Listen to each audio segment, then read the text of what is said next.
Guys, আজি মই দেখাম যে লক কৰা বা হাইড কৰা এইবোৰ উইদাউট এপ, যিকোনো এপ ইউজ নকৰাকৈ কেনেকৈ কৰিব পৰা যায়।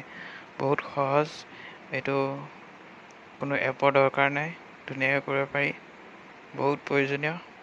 চাওক, প্ৰথমতে আমি যাব লাগিব ফাইল মেনেজাৰ।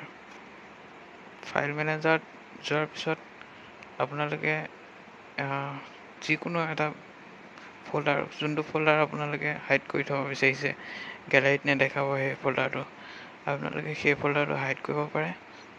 মই যি দেখাইছোঁ আপোনালোকৰ, এইটো মই PC1 ফ'ল্ডাৰটো মই হাইড কৰিব বিচাৰিছোঁ।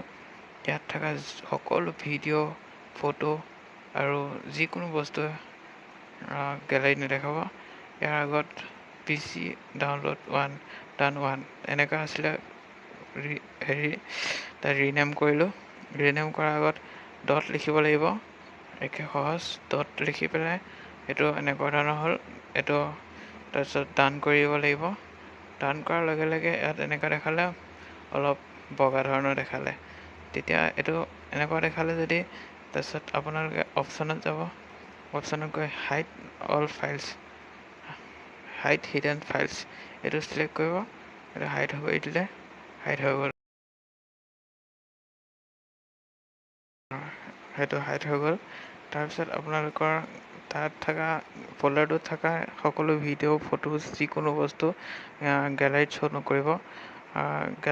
নকৰিব। তাৰপিছত আপোনাৰ যদি সেই ফ'ল্ডাৰটো এক্সেছ কৰিব বিচাৰে, তেনেহ'লে আকৌ ফাইল মেনেজাৰত যাব।